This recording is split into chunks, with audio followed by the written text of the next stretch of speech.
ना हो, जोरदार तालियां बजा करके उनका स्वागत करें, क्योंकि आज जिस गुरुकुल की पृष्ठभूमि पर आप खड़े हुए हैं, निश्चित आपके मन में बचपन से ये चाह रही कि वो गुरुकुल में पढ़े। और लोग कहते थे कि गुरुकुल के पढ़े हुए ब्रह्मचारी क्या कर सकते हैं, पर आप स्वामी रामदेव जी को देख करके और पूज्य आचार्य श्री जी को देख करके ये अनुमान लगा सकते हैं कि गुरुकुल के पढ़े हुए कितनी बड़ी क्रांति करके पूरे विश्व को हिला सकते हैं। उसका एक ऐसा उदाहरण हमारे मध्य में इतना बड़ा उपस्थित है पूज्य आचार्य श्री के रूप में। मैं उनसे करबद्ध निवेदन करती हूँ, कृपया आए और अपने विचारों से हमें लाभान्वित करें। पूज्य आचार्य श्री। भारत माता की। आज का यह पवित्र अवसर गुरुकुल देव ऋषि इसके आज उद्घाटन का यह पवित्र मेला में इस कार्यक्रम की अध्यक्षता कर रहे श्रद्धेय पूज्य स्वामी आर्यवेश जी, इस मंच पर नीलकंठ आश्रम के पूज्य महंत जी, हमारे पूज्य स्वामी आदित्यवेश जी और सभी हमारे पूज्य संतगण और हमारे आचार्य कुलदेव जी, और यहाँ इस मंच पर सभी सम्मानित अतिथिगण, आदरणीय बहन जी, और इस पूरे संकल्पना को मूर्त रूप देने के लिए देव ऋषि परिवार सब जितने भी यहाँ पर खड़े हैं, और मैं बहुत धन्यवाद करूँगा विशेष रूप से जो वह सरल हैं, विनम्र हैं, वैदिक विदुषी हैं, ऋषि दयानंद के संदेश को जन जन तक पहुँचाने के लिए संपूर्ण जीवन जिन्होंने लगाया हुआ है, ऐसे आदरणीय बहन अंजलि जी का भी मैं बहुत अभिनंदन करता हूँ, क्योंकि मूलतः इनका जो स्वप्न था बहुत वर्षों से हमसे कई बार उन्होंने चर्चा भी की थी कि आचार्य जी कुछ हम ऐसा करना चाहते हैं। आज वह साकार होता हुआ दिख रहा है, इसके लिए आपको भी मेरी बहुत शुभकामनाएं हैं। साथ में जितने भी मंच के सम्मुख आप सभी हमारे सम्मानित बंधु और भगिनी यहाँ पर हैं, आप सबको भी मैं नमन और वंदन करता हूँ, क्योंकि अभी धूप काफ़ी ठीक ठाक है, आज मौसम बढ़िया है। यह संसार में हम यही जानते हैं कि हमारा देश कभी जगत गुरु था, विश्व गुरु था, हम पढ़ते हैं और सुनते हैं। वस्तुतः विश्व गुरु और जगत गुरु हम किसी के ऊपर शासन करके नहीं, अपितु अपनी विद्या सामर्थ्य से पूरे विश्व के अंदर पथ प्रदर्शन करके थे। वह वैदिक परंपरा, वेद परंपरा लुप्त हुई और हम उस विश्व गुरु के पद से न जाने कहां पिछड़ गए, यह सब हम जानते हैं। उस देव ऋषि दयानंद की कृपा से, उनके प्रादुर्भाव से गुरुकुलीय परंपरा पुनः इस देश में हमें उस शिक्षा प्रणाली का सौभाग्य मिला। स्वामी श्रद्धानंद जी ने उस विधा को बड़े स्वरूप में पहुंचाने का प्रयास किया। लोगों ने कहा गुरुकुलों में पढ़ा करके क्या हो सकता है। यह प्रश्न तो स्वामी श्रद्धानंद जी से भी लोगों ने किया था। उन्होंने उस प्रश्न का उत्तर अपने दोनों पुत्रों को सबसे पहले गुरुकुल में एडमिशन करके दिया था। उन्होंने कहा कि गुरुकुल में पढ़ करके यदि किसी तरह से वो योग्य न बन पाए तो मैं सबसे पहले अपने दोनों पुत्रों को देता हूँ, जिससे कि लोगों को, जो प्रश्न उठाने वाले लोगों को उत्तर मिल जाए। फिर गुरुकुल कांगड़ी जैसे संस्थानों से और स्वामी दर्शनानंद जी का गुरुकुल महाविद्यालय से न जाने कितने सारे ऐसे तेजस्वी ब्रह्मचारी जिन्होंने विभिन्न क्षेत्रों में राष्ट्र के, चाहे वह राजनीतिक क्षेत्र हो, सामाजिक हो, चाहे वो व्यवसायिक हो, विभिन्न क्षेत्रों में बड़े बड़े दायित्वों का निर्वहन करके उन्होंने अपना एक बड़ा दायित्व का निर्वहन किया। उसी गुरुकुलीय परंपरा में परमात्मा की कृपा से ऋषि देव दयानंद का वह सिद्धांत, वह उनकी ऊर्जा, हमें भी कुछ सीखने को हमें वह मौका प्राप्त हुआ। और मुझे इस बात को कहते हुए गर्व की अनुभूति होती है कि आज हम जो कुछ भी हैं वह गुरुकुलीय परंपरा, गुरुकुलीय व्यवस्था के कारण से हैं। गुरुकुल के हम देन हैं, गुरुकुल की ऊर्जा और शक्ति के हम उदाहरण हैं।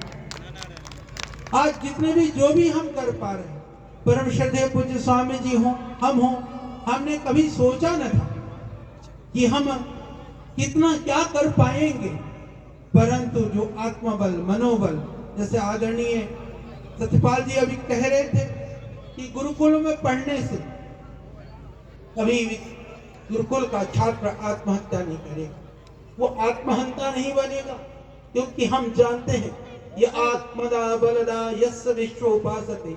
हम तो प्रतिदिन प्रार्थना करते हैं, हमें पता है उस आत्म ज्ञान को, आत्म शक्ति को, आत्म ऊर्जा को देने वाली कोई शक्ति है, वह परमपिता परमात्मा है।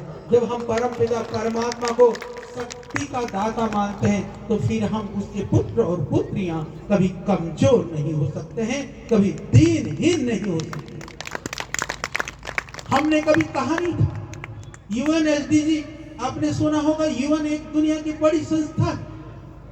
उन्होंने बुला करके यूएनएसडीजी के अंदर जितने भी दुनिया के अंदर अनेक क्षेत्रों में जो वैश्विक स्तर पर जो प्रभाव डालने वाले लोगों में 9 लोगों को उन्होंने सम्मानित किया। उसमें यदि एक गुरुकुल का ब्रह्मचारी, एक गुरुकुल का विद्यार्थी होता है, वो गुरुकुल का गौरव है। आज इंटरनेशनल योगा डे के रूप में पूरे विश्व में आज दुनिया योग की ओर झुक रही है, परंतु उस योग को आदरणीय प्रधानमंत्री मोदी जी का इस रूप में धन्यवाद है। अंतर्राष्ट्रीय योगा डे के रूप में, योग दिवस के रूप में उन्होंने स्वीकार्यता दिलाने में जाकर के यूएन में उन्होंने बड़ी भूमिका का निर्वहन किया, परंतु उस योग को जन जन तक पहुंचाने का, घर घर तक पहुंचाने का कोई यशस्वी कार्य किया तो गुरुकुल का ही एक ब्रह्मचारी पूज्य स्वामी रामदेव जी महाराज ने किया। आज योग की बात हो पूरी दुनिया के अंदर, मैं आप सबको बताना चाहता हूं कि एक योग ऐसा शब्द है जिस शब्द को दुनिया के सारे लोग उसके सामान्य अर्थ को समझते हैं। यानी कोई एक ऐसा शब्द जिसके विषय में सबको पता है तो वह योग शब्द है।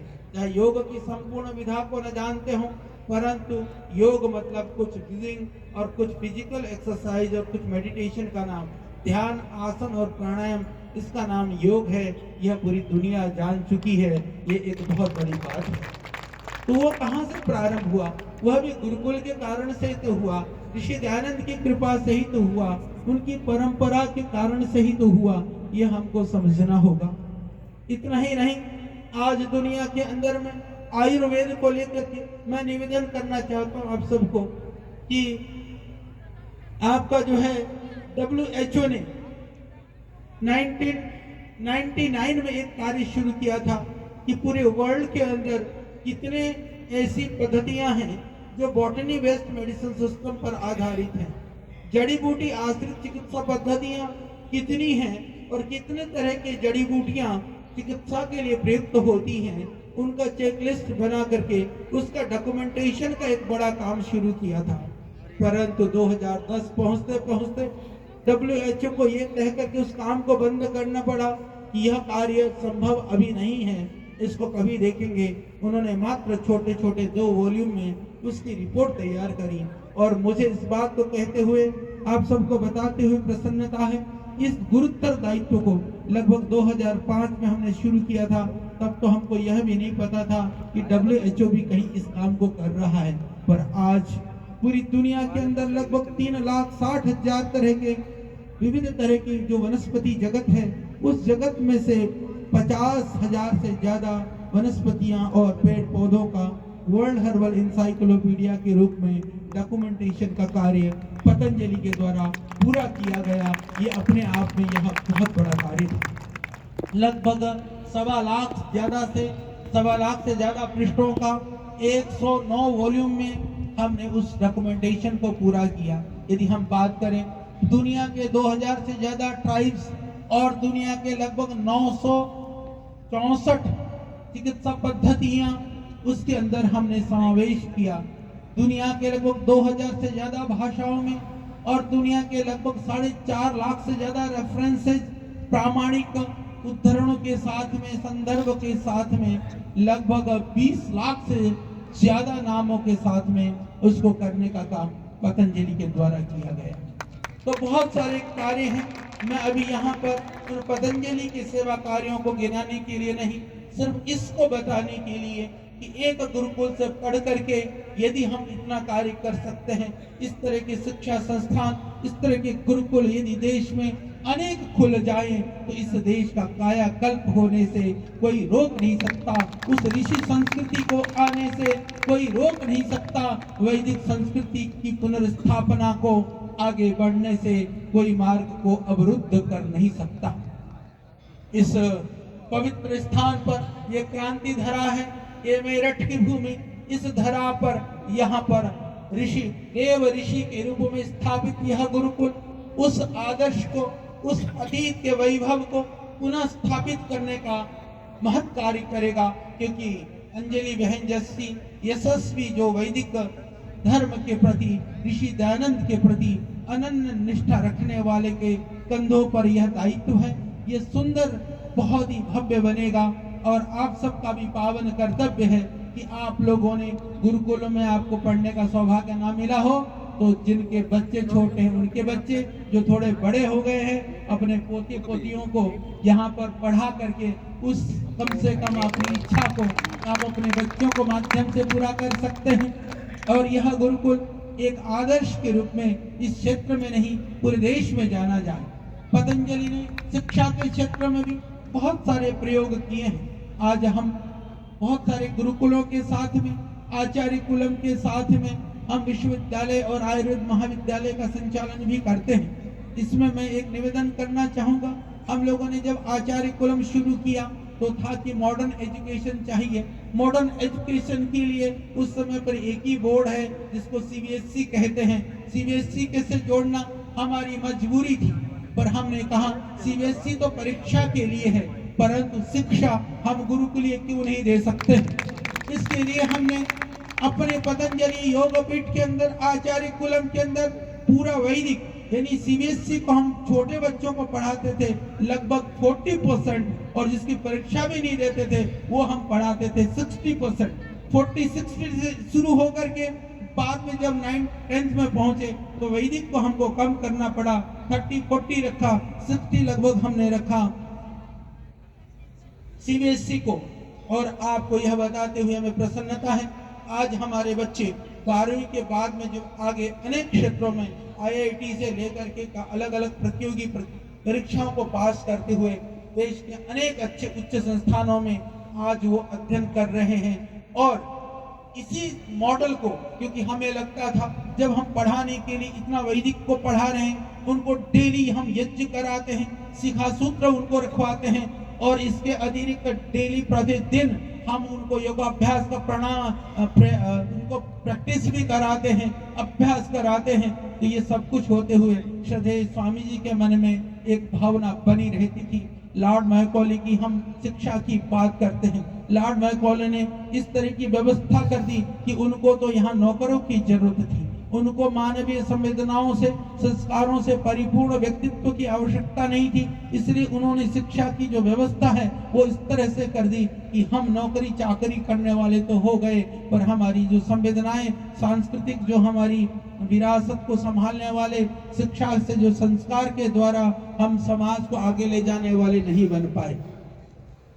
पूज्य स्वामी जी ने माननीय प्रधानमंत्री मोदी जी से निवेदन किया और हमारे निरंतर प्रयास से लगभग 7 वर्षों में भारतीय शिक्षा बोर्ड के रूप में जैसे सीबीएसई नेशनल बोर्ड है, इसी तरह के नेशनल बोर्ड की स्वीकृति केंद्रीय सरकार ने दे दी है। और वो नेशनल बोर्ड जो भारतीय शिक्षा बोर्ड, आज उसकी संबद्धता लगभग सभी स्टेटों से हो चुका है। नेशनल रूप में आप देखेंगे तो नेशनल बोर्ड की श्रेणी में वह लिस्ट में भी नाम है।